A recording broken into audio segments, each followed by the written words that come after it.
When we first started going to the UK, like our first trip, everybody warned us not to go, but it was always for weird reasons. Like really weird things. it kind of freaked you out when you first started, like before you went, you didn't know anything. It was like, don't go over there, it's dangerous, or don't go over there because you might get mugged, or it's just a different government. But one stood out in particular.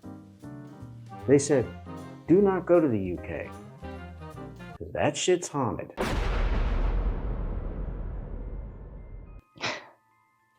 Now, after going to the UK, that was true. that was the most reasonable one out of everybody. That one was the most reasonable. And it's hard to think of a country, but you think of the UK, right? And as old as it is, as many battles, you take them tours of the castle and see how people die in such horrific ways. If there's a chance for there to be a ghost, it's going to be in the UK. Plus, fairies and wisps and Loch Ness monsters and basically everything that you could ever think of comes from the UK. So if there is a place in the world that there is something crazy going on, it's going to be in that tiny island. So we want to learn more about it. We have just got back from York, and York was a little creepy at night. Yeah, it was. That was like that was probably the only one that I felt a little creepy at night. Yeah, it was a little creepy walking around that town, but other than the castle. Yeah, I mean, that was really creepy. Yeah, the castle was creepy. Check out our castle video here, but also our York video. York was a place that cavemen was at, Cro-Magnon men was at, Vikings was at, Roman soldiers was at, and Normans, and they all fought and died in terrible ways in these places. But today we are going to watch a video called Haunted by the Ghost of Roman Soldiers. And apparently this is a very big, popular ghost story in the city of York. And we was in York, nobody mentioned it to us, but we assumed that, there was something there. But yeah, it's maybe better off that no one did mention it. If somebody would have told me that story, we'd have been like at the Holiday Inn on the outside of town, like we ain't doing that. Now, this is by a smaller channel, but you watch their videos, you're going to wonder, why are they small? The channel name is called What If We Were Wrong? Go check out their videos because they have some really, really cool videos. So go down there. We're going to have a link down in the description. Hit like and subscribe. And speaking to us and them.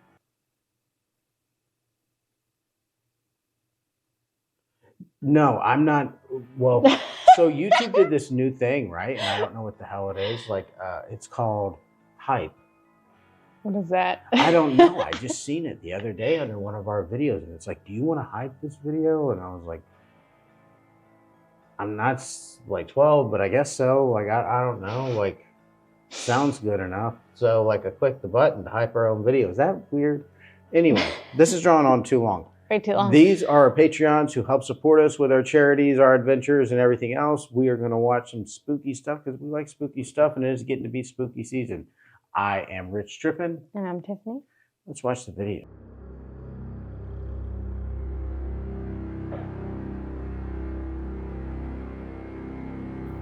Welcome to the channel. Today, you and I are going to investigate the incredible story of a group of ghost Roman soldiers that marched through a freezing cellar in York in 1953. It's a famous story, especially in the UK, but we're going to look at some of the lesser known facts about this incredible encounter and its aftermath. The story will take us back to the founding of the Roman fortress in York in AD 71, as well as archaeological digs at York Minster and Hadrian's Wall. We're also going to look at theories such as time slips and the stone tape idea that attempts to explain what might have happened, as well as reasons this encounter has held up in the face of skepticism. I've always been fascinated by all things Roman and paranormal, and I've never forgotten first hearing about this encounter, probably 15 years ago now. Stories like these are so fascinating because they make us seek scientific explanations, and when they seem inadequate, they make us question our very reality.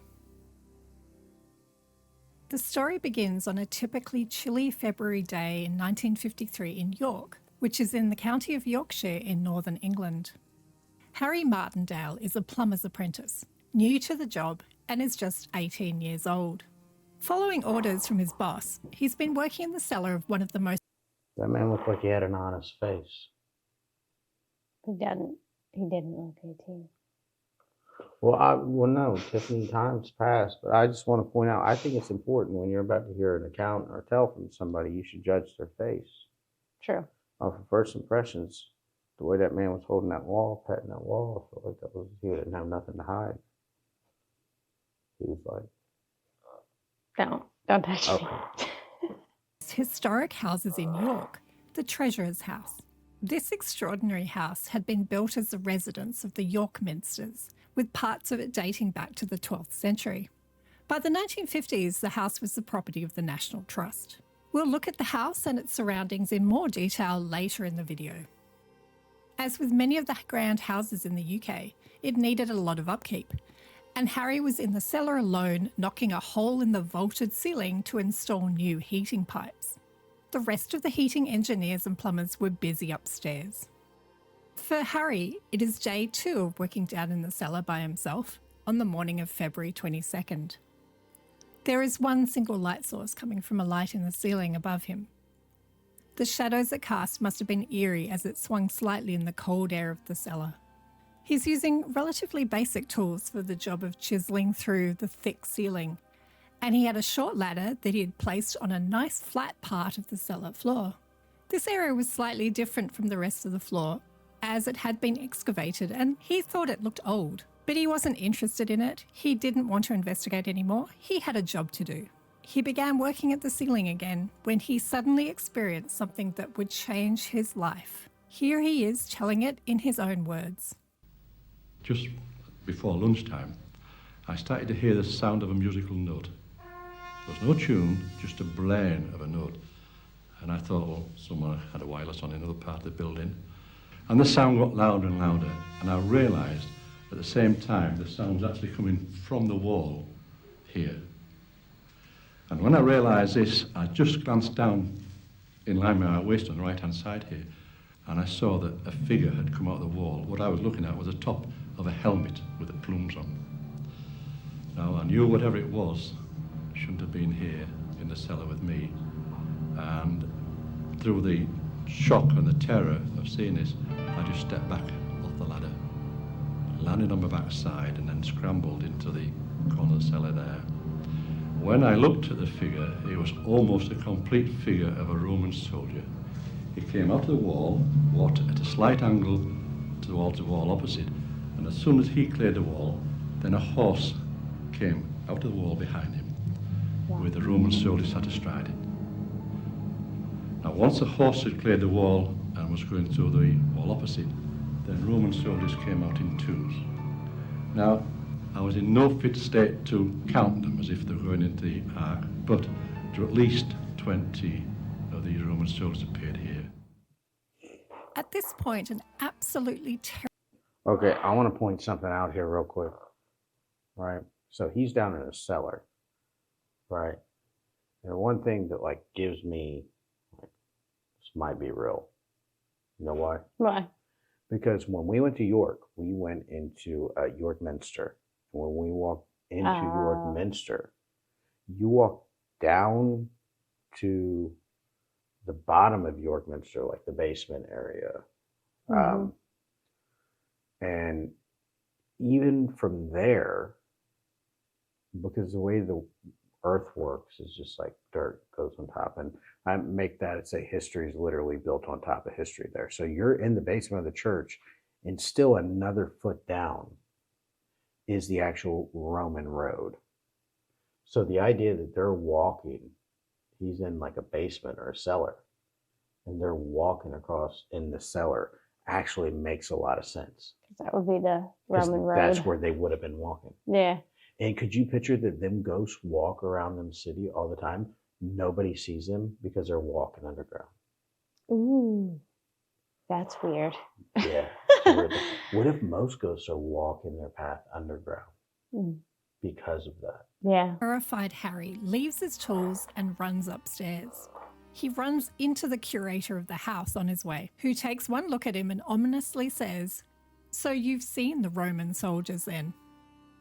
Harry is so scared that he makes his way back to where his employee is, in Micklegate, which, as you can see, is about a 15-minute walk from the treasurer's house. He reports what he's seen to his workmates in Micklegate. Oh, But see that Radisson Hotel, York?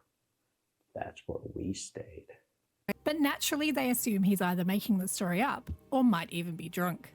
This reaction is something he'll face a lot when retelling the story over the years. Upset, Harry quit his job at the treasurer's house. Still distressed, he visits his doctor, who signs him off for work for 2 weeks due to shock. When I mentioned earlier that this encounter changed his life, that wasn't just an exaggeration for dramatic effect. He found it very hard to adjust to normal life, and as the weeks turned into months, he realised he couldn't go back to being a plumber, working down in the cold, lonely cellars again. He was eventually fired from his job. His friends and family were worried, and eventually, after a lot of cajoling, he tells a group of his closest friends about the Roman soldiers. He asks them not to tell anyone, so immediately one of them tells his story to a local newspaper. From there, a reluctant Harry is interviewed by a team of Roman experts and academics. Now, let's be honest, they were likely skeptical about this ghost sighting from the beginning. And to make matters worse, from their perspective, everything he says seems to go against what was known then about Roman soldiers and the Roman fort that had originally stood in York. Now, this is an important point. Even in the face of ridicule and the type of intellectual snobbery that can permeate its way into academia, Harry stuck to every detail of his story of the encounter. He could not be persuaded that he'd gotten it wrong. He knew what he'd seen. Harry said the soldiers he'd seen looked to be in their 30s and 40s. The experts said Roman soldiers tended to be younger. He said they were shabby looking, downtrodden even, some with unshaven faces or beards. The experts said generally Roman soldiers were expected to be immaculately presented, well-groomed, and definitely clean-shaven. He said they wore leather sandals that laced right up to the knee. The experts said soldiers laced their sandals to just above the ankle. He described green tunics that the soldiers were wearing. The experts said they would have been red. He said they carried their swords on the right. The experts said they would have carried them on the left. As a result, his encounter was described as complete and utter nonsense, and it was dismissed. After a few months, and after he'd gotten himself back together again, Harry decided to join the Royal Air Force, and he saw some active service in Aden and Cyprus during the late 1950s and early 1960s. He then left the Air Force and became a local York police officer until his retirement. So the story might have ended there, but it didn't. There were other sightings of the soldiers in Treasury House. In 1957, there was a new keeper or curator of the house. So there's certain things in life that I feel like if you, rather you've seen it or not, rather it happened to you or not, you're just automatically just going to be, you're a liar. Like seeing aliens. If you've seen aliens or you think you've seen a UFO, even if you've seen something, you thought it was something, maybe you've seen something that was very convincing that was a UFO, but in reality it wasn't. You know, maybe like in early, when they was testing drones early before they was telling anybody, and you've seen that. The people around you are just not going to believe you said anything. They're just going to say you thought you made it up. Yeah. Like, I feel like one of the biggest things of like having an experience like that, like you're just not going to be believed. And even they was talking like, oh, the Romans do this. They don't tie to their ankles. They don't wear green. They don't wear this. It's like, or they was clean shaven. Those are very stereotypicals. Wouldn't that be like stereotypical? And like, we all know, you know, the stereotypical Brit, and then you go to England, you find out there is no stereotypical, you know. Yeah, they're just normal people. Yeah, there's many different types. So that idea of like, well, The word on the left. Well, it could be a mirror image. You don't know. Because there's so much stuff that we don't know. We don't know what I'll save for the end of the video. And she had a pair of boisterous Yorkshire Terriers. They were allowed to run everywhere through Treasury House. One morning, both dogs had rushed down to the cellar and they were making a lot of noise. They were barking and whining. So she went to investigate. When she got down there, she saw a column of around 20 Roman soldiers wearing green, walking through the cellar into the wall and then disappearing. 2 months later, her dogs are making another commotion in the cellar, and she says it sounds like someone's broken into the house. When she gets down there, she sees her dogs watching the same soldiers walking through, although now they're leading horses by their reins. The third and final sighting she had was in December of that year, and for some reason this one always sends chills up my spine. She says the soldiers were actually the same ones she'd seen in her previous sighting, but this time the soldiers are mounted on horses, but they're slumped forward as though they're exhausted or even asleep. It feels to her as though the horses are carrying the soldiers back to their barracks without much human intervention. And of course, in terms of sightings, let's add to the list the curator of the house who Harry had run into that day and who'd said, "You've likely just seen the Roman soldiers." I like the idea that this man who was responsible for the house just went about his daily work for years, all while knowing that he might bump into Roman soldiers at any point. But in that typically stoic north of England manner, he never told anyone. Now, in my opinion, the 1957 sightings are a little problematic because we don't know whether at that stage she'd heard of Harry's encounter through the grapevine. It had been about 4 years after his encounter, and by all accounts, he'd told people about what he saw. Maybe she hears the dogs going crazy and knows strange things happen in the cellar, so she's already nervous and she's primed to see something paranormal. Being cynical, maybe she also knows that ghosts are good for business, and York is, after all, a ghost hotspot. Possibly she embellished weird noises in the house as Roman soldiers, and she had dreams about money-making tea rooms and gift shops. We'll just never know.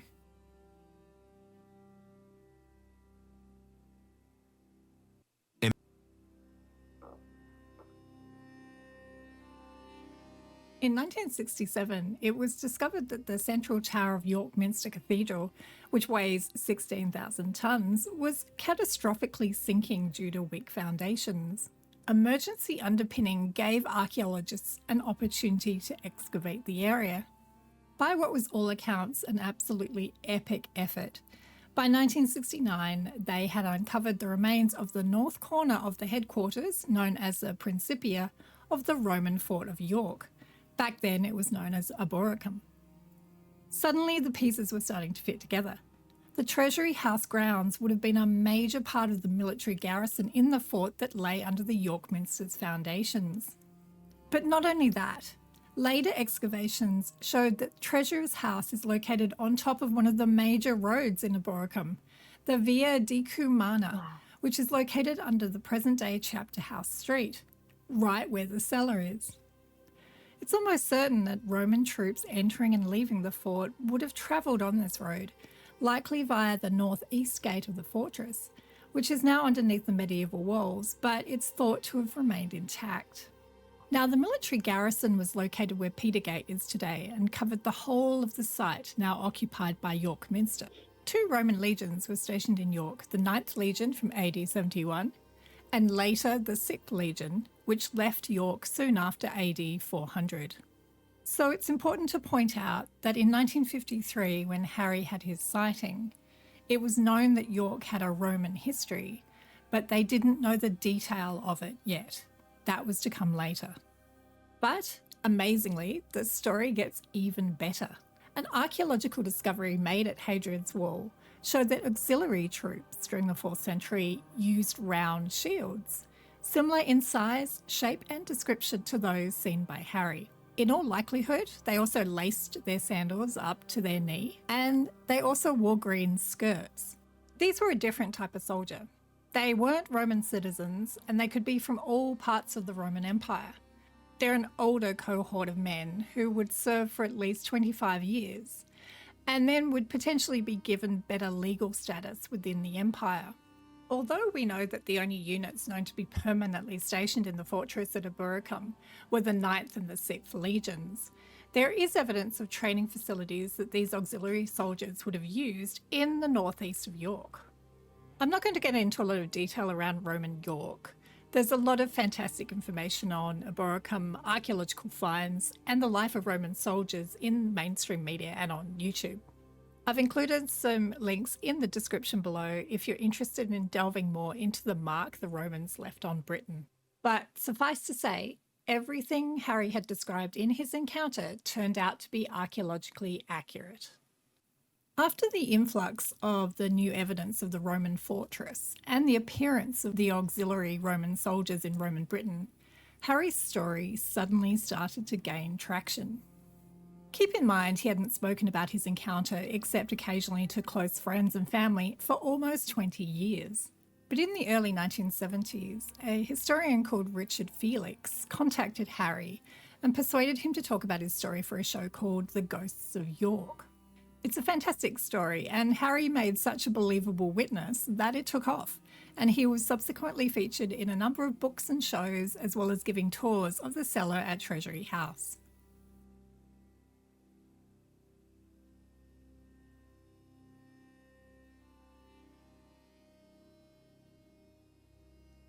There is a reason this Roman soldier encounter stands out for me among all the many sightings across the years. I'll tell you why.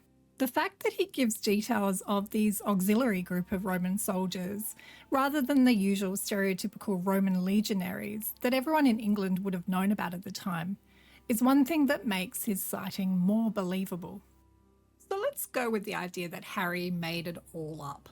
In this scenario, he hated the work and was regretting signing up to be an apprentice heating engineer. One of his first jobs was to be relegated down into a darkly lit, probably freezing cold cellar to work on his own. By the second day of this, he'd had enough, and he had to quickly think of a way to get out of this job. He'd grown up in York, so was no doubt familiar with the Roman past. So he leaves the cellar, makes his way upstairs, where the warden of the house remarks, "I guess you've seen the Roman soldiers." This gives him an idea, and by the time he returns to the plumbing company... If you want to get out of work, worst excuse is ghosts. Yeah. I don't care where you're at. Worst excuse is ghosts. You're just going to get classified as crazy. Yeah, I think Not that's get a probably new job. I think that's probably true in the UK. Might really depend on the person that you're dealing with. But just for if you're young and you're watching this and you think to yourself, I'm going to get out of work tomorrow by saying that there was a ghost, you're not going to get a book deal and be on the show of Ghosts of wherever the hell you're from. You're just going to get fired, and the ghost story is not going to pick up much traction. Just so you know, that's not a proper way to get out of work. Just say you're sick. Just say you're sick. In Micklegate, he's dripped up the ghost story. He gives his notice in then, goes to a doctor and gets a sick note to be off work for 2 weeks due to shock. He joins the Air Force and he never looks back. Now let's be honest and say this scenario is not outside the realms of possibility. However, there's a couple of things going against it. He could have easily made up commonly known details about Roman soldiers to make the ghost story seem more legitimate. He didn't have to insist on the strange details like their round shields and their green tunics. And of course, we know now that these details were not roughly correct, they were actually spot on. If he conjured Roman soldiers from his imagination, wouldn't they have been soldiers dressed in what the general public knew then as Roman soldiers? Okay, so maybe he was doing it for the money. Well, according to his son Andrew, he said that he was interviewed by various TV stations as the story was blowing up. But because he worked for the police at the time, he had never made any money out of his experiences. His son said he went to some nice dinners and met some nice people, but he never made a penny out of it. He was featured in many books, videos, news stories, and he'd speak during tours of Treasury House and talk about his experience. However, everything you read about him and the interviews he did, he doesn't come across as a man who craved the spotlight. He was, in fact, a natural skeptic. And by his own admission, he wasn't even interested in the shallow pit in the basement floor, which had exposed a very old-looking road surface. He simply saw it as a convenient and somewhat even spot to put his ladder on. In later years, he didn't even know if he believed in ghosts. He would say, "I only believe in what I saw." He said, "I don't know about ghosts. You know, I've never seen a ghost before that day, and I've never seen one since. But I do know what I saw down there that day."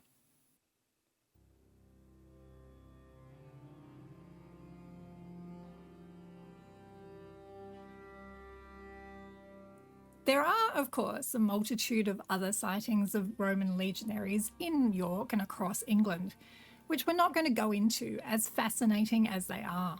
Covering all these would turn this into a 5-hour video or even a YouTube series, which I may actually end up doing. Let me know in the comments below if that's something that you think you'd like to watch. Do you believe him or no?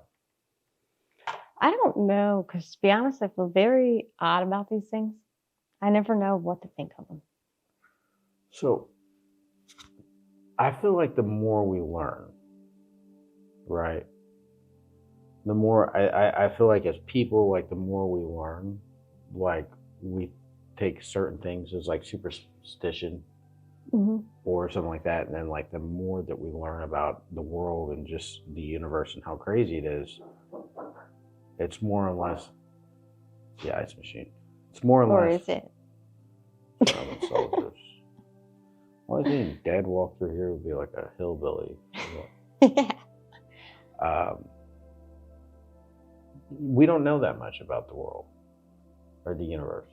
You know, we learn new stuff. So the idea of like seeing a visual representation of the past just appear to you as more of a phenomenon, like a natural phenomenon, as to spirit or ghost, doesn't sound that crazy. It sounds like, okay, it's possible, right? Like, all right, let's say like this right here. Let's say tornadoes, right? Tornadoes is something that just happens. And I was looking up tornadoes earlier today. Like apparently in Europe, they don't have them. Like all across Europe last year, I think there was 250 tornadoes. In America, there was 1,200 in a year. So they're just not very common. So let's take something less common, right? Because tornadoes is rare. You go and you say 50 miles down the road, somebody says they had a tornado. And you're like, okay, wow, okay, that sounds insane. You're saying like some type of weird thing. So you're like, I'm gonna go to your house and see if that tornado ever comes back. I want to see it for myself. You could sit there for how long? The rest of your life and never actually see a tornado. Now picture an instance that's less rare or more rare than that in such a tiny location that you have to be their perfect place in time to actually see it. And you look at it like as, okay, this is a part of nature that, or a part of life or physics that we just don't know about. Then that doesn't sound that crazy. What theory is that under? Ghost? That's under the Rich Trippin theories of adventure. Right. Okay. And you can take that one to the bank. Yeah. I don't know what I think it was, because I don't really believe in ghosts. I've seen a few weird things in life, and I don't know what they were. But pretty unexplainable to me, and I don't really know. All I know is it was not fun. I don't know if I don't think I really believe in ghosts, but I don't know. I feel like there's some kind of explanation. Maybe it's the mold. Maybe the mold. I don't think the guy would. I don't think he's lying. I'm not I saying think the he's lady. lying. I think the lady after was lying. She probably was. She probably didn't want business. I feel like she was just lying, because then it's like it's hyping up, and I think that's something that also like kind of deflates the stories. You know what I mean? Like I genuinely believe, like, okay, aliens, right? Let's not do aliens. Let's do fairies, right? Because that's more of a UK thing, right? I like Neil Oliver, as divisive as he is to you guys. I like when he says that we can't just refute everything as lies. If a story's been told enough and was been held for that long, there's got to be at least this amount of truth to it. Mm-hmm. So where does that fall? And that would be the same with ghosts and stuff like that. And where the UK is, it's just an old country. It's just very, very old. It had everything that the world really, from development to the start of humanity, it had everything it had to offer. And so there's been a lot of stories told, there's been a lot of suffering, and there's been a lot of things that happened that, what do they say, that, was it the Wales dragon was an alligator? I don't know. Like, or a crocodile or something. You guys will know the story that they say that that's what the dragon on the Welsh flag is, and supposedly the crocodile that was a gift to the king escaped, and somebody killed it, and he went on killing a dragon. And there's your idea. It's like there was a very rational explanation, but well, there was one, truth to the story. With that one, I don't know what it could be. I would say that. Okay, have you ever thought you've seen a ghost?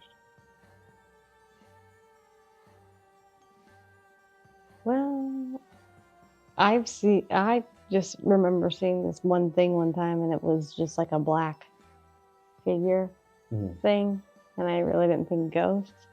I thought scarier than that. Yeah. But there was no logical explanation for what it was, how it got there, and how it disappeared so fast. Yeah. I feel like I've been places with bad energy, and I'm not an energy person. I'm not an energy person. There's certain places that, like, I feel like if nobody told you that bad things happen, you would still know. Mm-hmm. Like, what do you guys think? Do you think that's... You guys probably, this is probably old news to you guys. You guys probably... Yeah, so what did you think of it? Yeah, and you guys get so many things. And where it's getting to the Halloween season, Samhain, as we say in America. I would like to get a little bit more into some of this stuff, some of the folklore and stuff, because you guys actually last year sent us a bunch of videos, and I want to check them out. Yeah. All right, guys.